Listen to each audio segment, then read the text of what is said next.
They thought the DNA test would remove the little boy. They thought it would give them everything. But when the result was read out loud in court, 2 grown men lost their father, their name, and their inheritance in one moment, and the smallest child in the room became the only true son. What you are about to hear is not just a story about money, it is a story about family, about jealousy that grows quietly, about greed that speaks loudly. Sometimes the truth we fight so hard to hide is the same truth that will one day stand up and expose everyone. This is the story of 3 sons, a mother caught in the middle, and a truth that waited patiently for the right time. Chief Daniel Okoli was not born rich. He worked until his back bent. He struggled until his hands became hard. Slowly, year by year, he built everything. Land by land, business by business, house by house. People respected him. Some feared him. Many depended on him. That was why people called him Chief, not because of a title, but because of power. His wife, Margaret, met him when he had nothing. No cars, no big house, no respect. She stayed when others left. She stayed when money was short. She stayed when his temper was bad. She stayed when life was hard. Together, they built a family. Victor came first. He was loud even as a child, always demanding, always wanting more. Emeka came next, quiet, watching, calculating. He smiled less but thought more. Daniel raised them as his own. He paid their school fees. He fed them. He gave them his name. To the world, they were his sons, and Daniel never corrected anyone. Years passed. Daniel grew old. Then Samuel was born. People were surprised. Some were shocked. Some laughed. Some whispered, "Is that possible?" Margaret heard the whispers. Daniel heard them too. But when Daniel held Samuel, he cried. "This one came late," he said softly, "but he came from me." Margaret never forgot those words. Victor did not like Samuel. Emeka did not trust him. They never said it loudly, but it showed. They never played with him. They never protected him. They treated him like a stranger. Samuel noticed, but he stayed quiet. One morning, Daniel collapsed. His body gave up. Doctors rushed him. Machines surrounded him. Margaret stayed by his side. She cleaned him. She prayed. She begged God. Victor visited once. Emeka visited twice. Then they stopped coming. One night, Daniel opened his eyes. He looked at Margaret. "Promise me," he whispered. "Protect the boy." Margaret nodded, crying. Daniel smiled weakly. Then he slept forever. The burial was big. People cried loudly. Some cried honestly. Some cried for show. Victor and Emeka stood in front. Samuel stood behind his mother. That was how it would always be. 7 days later, Victor called a meeting. Margaret was still wearing black. Victor sat in Daniel's chair. That chair belonged to the dead. Margaret noticed. She said nothing. Victor cleared his throat. "Father's property must be handled." Emeka nodded. Margaret asked calmly, "What about the children?" Victor smiled coldly. "We are the children." "And Samuel?" Victor laughed. "That child?" Emeka added. "Let's be realistic." Margaret's heart tightened. Victor said it plainly. "We are not sure Samuel is father's son." The room froze. Margaret stood up slowly. "You will never say that again." Victor stood too. "Then we go to court." Samuel was playing nearby. He saw raised voices. He saw angry faces. He felt fear, but he did not understand. That night, Margaret did not sleep.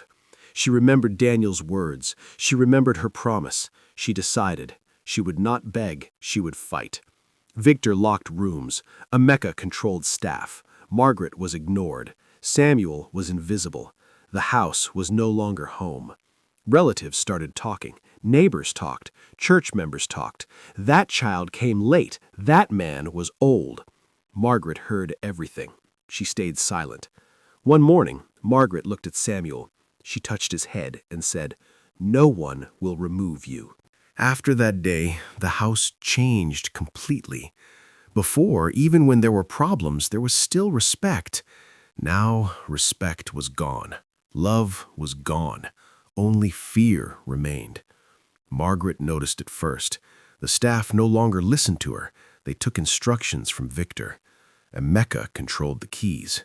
Samuel noticed it last, because children always hope things will get better. Samuel became quiet. He stopped laughing. He stopped asking questions. He stopped running around the house. He stayed close to his mother. Sometimes he would sit on the stairs for a long time doing nothing, just sitting, just thinking. Margaret watched him. Her heart broke a little more every day. Victor started with small things. He told the cook not to give Samuel meat. "He eats too much," Victor said. He told the driver not to take Samuel to school. Let his mother find a way. Emeka did worse. He told Samuel directly, "This is not your house." Samuel did not answer. He just looked at the floor. One night, Samuel asked, "Mummy, if Daddy comes back, will he still love me?" Margaret froze. "He will," she said. "Even if I am not his?" Samuel asked. Margaret could not speak. She hugged him tightly, too tightly.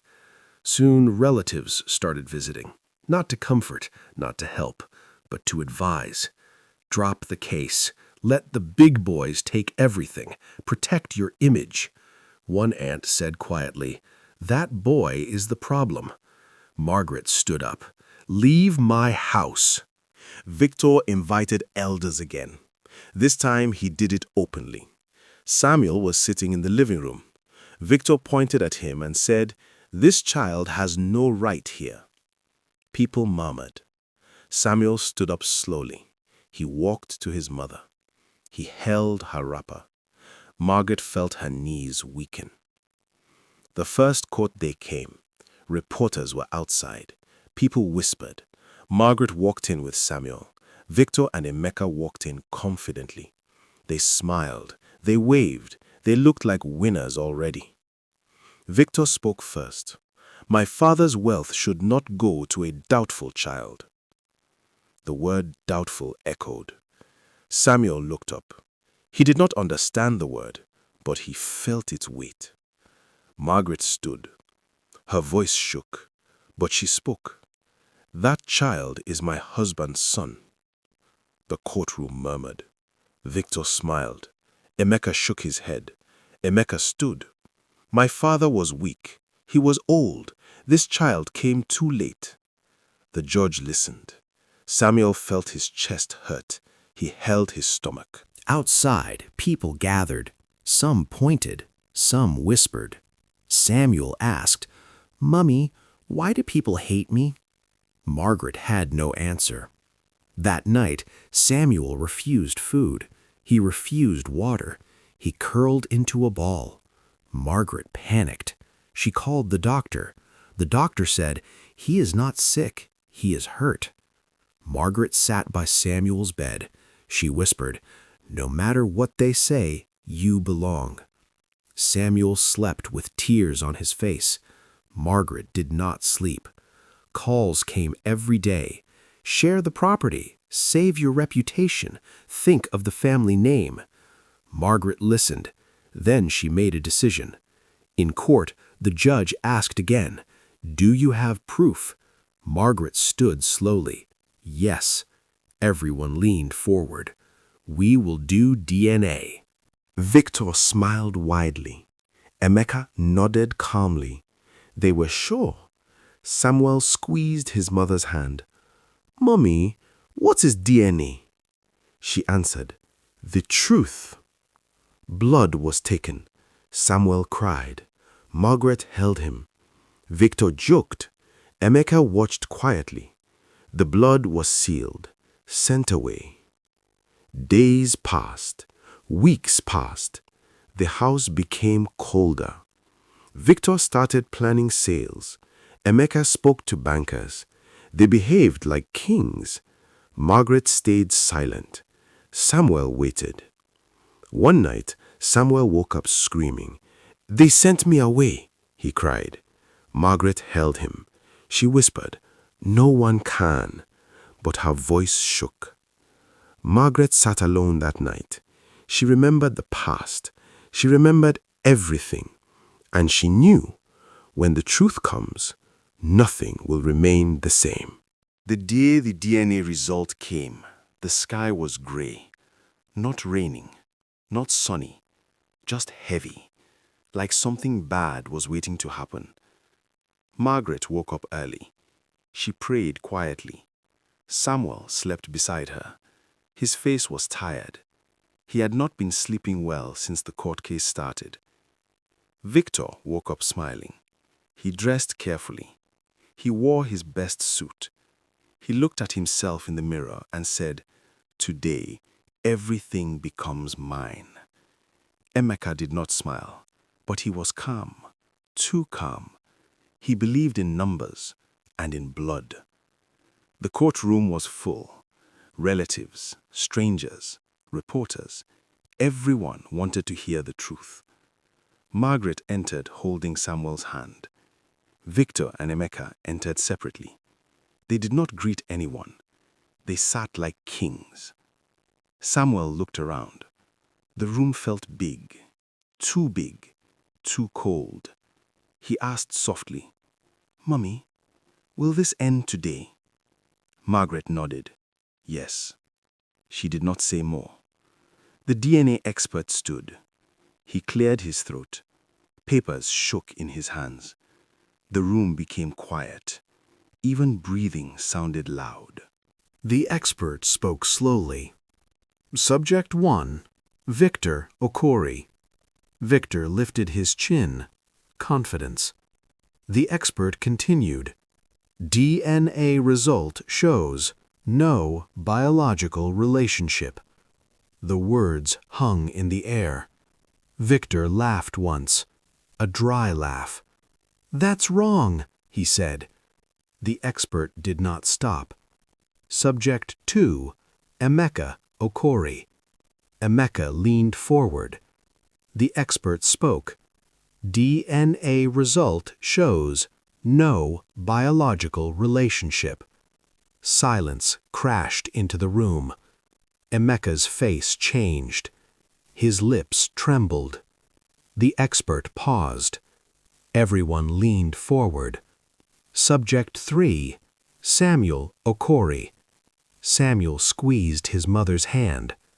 DNA confirms biological son of the deceased. No one spoke. No one moved. Margaret closed her eyes. Tears fell silently. Samuel did not understand, but he felt something change. The judge cleared his throat. By law, only the biological child inherits. Victor stood up. "This is a lie!" Emeka shouted. "This test is fake!" The judge banged the gavel. "Sit down." Victor collapsed into his chair. His world shattered. Everything he planned, everything he counted, gone. Emeka held his head. He whispered, "This cannot be." Victor turned to Margaret. His eyes were wild. "You knew," he said. "You knew all along." Margaret looked at him. Her voice was tired. "I knew your father loved you." Margaret stood slowly. She spoke calmly. "Before I met your father, you were already born." The room gasped. "He chose to raise you. He gave you his name. He gave you everything. Tears ran down her face. "But you chose greed." Samuel looked up at his mother. "So Daddy is really my daddy?" Margaret knelt. "Yes." Samuel cried, not loudly, but deeply. The judge ruled. Victor and Emeka were disinherited. All property, all land, all rights, gone. Outside, reporters rushed. Victor pushed them away. Emeka walked like a ghost. Margaret walked slowly, holding Samuel's hand. That night, Victor and Emeka packed. They did not speak. They did not look back. The house became quiet again. Margaret removed Daniel's chair. She placed it in storage. She did not want reminders of power, only peace. Samuel slept peacefully, for the first time. Margaret watched him. She whispered, "I kept my promise." Greed asked for truth. Truth answered, and 2 sons lost everything. Not because they were not blood, but because they forgot what love meant. Life has a way of waiting. It waits quietly while people lie. It waits patiently while greed speaks. And it waits calmly while people fight over things that do not truly belong to them. Those 2 brothers were not punished because they were not blood. They were punished because they forgot love, loyalty, and gratitude. The man they called their father gave them a name, a home, and a future. But when money became more important than family, they asked the truth to speak. And when the truth finally spoke, it did not choose sides. It simply exposed hearts. Sometimes what destroys us is not the truth itself, but the reason we asked for it.